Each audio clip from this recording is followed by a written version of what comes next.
Olá, voltamos para o nosso segundo vídeo de Geografia da População e hoje a gente vai falar um pouquinho sobre as teorias demográficas e também sobre migração.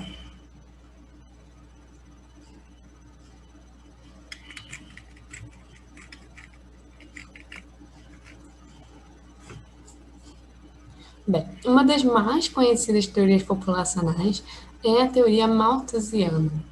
Essa teoria ali que surge por volta dos anos 1789, ela parte do princípio que a população cresce em progressão geométrica, que vocês vão ver em matemática, enquanto os alimentos em progressão aritmética. Caso você não tenha muito bem lembrado, em resumo, o que ele quis dizer é que a população cresce muitas vezes mais rápido do que a quantidade de alimentos. Ou seja, chegar um momento em que a quantidade de alimentos não ia ser suficiente para alimentar toda a população. E aí, por isso, Malthus dizia que as misérias e os desastres naturais e sociais no geral são necessários para reequilibrar essa proporção de alimentos e população. Então, contanto que não fosse ele e o grupo dele, né? Parabéns quem está passando necessidade aí, porque está alimentando o resto, né? E aí, seguindo essa lógica dele, ele era anti-assistencialista. O que o assistencialismo quer dizer? Que o Estado ele ofereça assistência às partes da população que são desfavorecidas em algum desses sentidos, né? Para ele era quase como se fosse o ciclo natural da vida, alguns passarem fome para outros serem alimentados. Essa teoria ela cai um pouquinho por terra quando há os avanços na agricultura, né? Temos a Revolução Verde, aumento de tecnologias, e aí a gente vê que há sim quantidades suficientes para alimentar toda a população do mundo. E o grande problema seria o desperdício. Então, né, vem uma teoria neomalthusiana surge já, né, para repensar o que o Malthus disse, levando em consideração de que a questão da PA dos alimentos não se aplica à questão da PG da população. Essa teoria malthusiana ela surge durante o século XX e ela percebe que, apesar dessa tecnologia ter aumentado a produção de alimentos, o crescimento populacional continua causando problemas sociais e que um planejamento familiar quase que obrigatório, né, ele se faz essencial para que esses problemas sociais não aconteçam. Eu coloquei aqui embaixo, né, o Thanos, né, do filme dos Vingadores, porque eu vejo ele como um neomalthusiano perfeito, né? Ele fala que os planetas estão em caos, grande desigualdade, muito sofrimento, tudo mais, e que o jeito de consertar isso é ele ir lá, estalar o dedo, sumir aleatoriamente metade da população. Aqui ele ainda é um pouco mais democrático porque ele está falando de aleatoriamente, enquanto era comum a gente ver aqui no caso malthusiano que se ele pudesse estalar o dedo para cima, a galera ia ser os miseráveis, né? E quando vocês forem ver o filme novamente, né, que ele aparece, reparem um pouco para ver se a teoria dele não é um tanto neomalthusiana, né? Mas é uma perspectiva diferente. E, por último, né, uma outra teoria populacional bastante interessante é a reformista, que ela diz que a pobreza ela é devido à má distribuição de riquezas. Não é porque não tem alimento ou porque a população cresce demais, controlavelmente, né? É justamente porque as riquezas estão mais distribuídas. E, na verdade, o aumento da população seria uma consequência dessa má distribuição, não apenas de riqueza, né, mas também de conhecimento, de espaços sociais, porque a ideia do planejamento familiar ela não é bem distribuída também, né? As condições de vida. E, então, ela propõe reformas por qualidade de vida e educação, Então, o controle da natalidade vai vir como uma iniciativa individual, ou seja, a pessoa obteve uma educação, ela pretende entrar no mercado de trabalho, ela começa a refletir quantos filhos eu quero e posso ter, né? Ao invés de simplesmente acontecer naturalmente ou de forma muitas vezes acidental. E aí, né, um último estágio para a gente pensar a população é a questão das migrações. O que é uma migração? É a mobilidade populacional por força de atração e repulsão, né? É, eu só saio do meu quarto para a cozinha se tiver uma força de atração, que no caso vai ser um cheiro muito bom, ou uma força de repulsão, que é, pô, tô com fome e aqui não tem comida, então vou para lá, né? Então, brincando numa escala pequenininha, né, eu migrei do quarto para cozinha. É importante notar que nem sempre essas forças de atração e repulsão, elas partem só da pura vontade do sonho. Muitas vezes, realmente se faz da necessidade, né? E aí que a gente vai aprofundar isso daqui a pouquinho, né? Um outro exemplo, né, vai ser a questão da migração pendular. Esse do quarto da cozinha seria um exemplo bobo disso, né?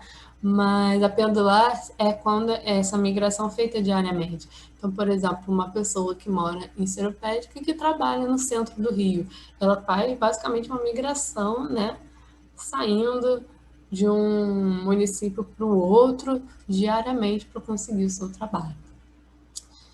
É, A migração ela também é marcada pela identidade da população. Então, o que é a identidade? É quando um grupo social ele se organiza a partir das suas especificidades. Então, dentro de uma sala de aula, a gente vai ter grupos populacionais com identidade diferente, né? Que a gente até cria os famosos estereótipos. Nós vamos por partes. Tem a galera do fundão, né? Às vezes a gente acha que a galera não quer nada, mas às vezes também pode ser um pessoal tímido, não sei o quê. Mas enfim, é um grupo de amigos que tem uma identidade em comum. A galera lá na frente, né, que geralmente pode ter algum problema de visão, então gosta de ficar próximo ao quadro, ou a pessoa precisa de ficar bem perto do professor para manter a atenção. Então, temos uma identidade nessa população da sala de aula. Aqui a gente também pode ter o estereótipo, né? Que é quando a gente atribui características a um grupo com base no que a gente sabe, mas esse que a gente sabe é um pouco raso, né? A gente fala, a pessoa do fundão é tudo bagunceiro, mas às vezes pode ser só uma pessoa mais tímida, que não gosta de sentar na frente para o professor não chamar. Então ali a gente tem uma quebra desse estereótipo, né? Que nem no próprio Brasil a gente tem o estereótipo do brasileiro que ama samba, futebol e passa o dia inteiro na praia e possivelmente não é assim para todo mundo. Para mim, por exemplo, não é. Infelizmente, né? Principalmente a parte da praia. Mas, como um povo, a gente tem uma identidade, né? Temos as identidades regionais, que são um motivo de muito orgulho, né? Por exemplo, nordestinos, os sulistas também têm muito orgulho e tal. E é difícil a gente pensar numa característica que une todo o Brasil, mas nós temos uma identidade comum, porque nós temos, por exemplo, um presidente único, uma política que permeia a vida de todos os brasileiros, uma história também de formação, por aí vai. Um outro conceito interessante para a gente pensar a população é a de rede, né? Que é o conjunto de pessoas com identidades comuns. E aí se cria uma relação de fidelidade e confiança. Quando a gente fala em migração, isso é muito importante. Por exemplo, às vezes, quando você tem que ir num lugar que você não conhece, você liga para uma pessoa que mora lá, que você conhece, fala, como é que eu chego aí? Que ônibus eu pego? Qual referência? Tem alguma área que é legal não passar, porque é mais perigoso?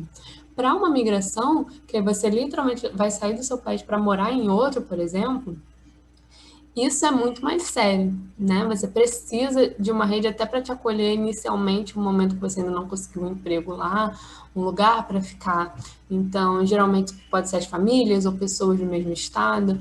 Por exemplo, nos Estados Unidos tem uma rede muito grande de pessoas de Governador Valadares, que é em Minas Gerais.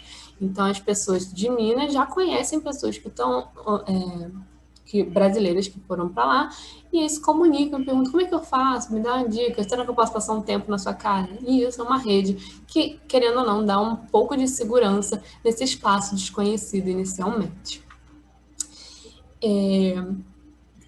Aqui, por último, eu coloquei a questão aqui dos refugiados, né? Lembra quando eu falei para vocês que nem sempre a migração é só uma questão de eu sonho, eu quero, tá? Às vezes as pessoas são forçadas a migrar para continuar, né, alinhadas com a vida que elas esperam para si, né?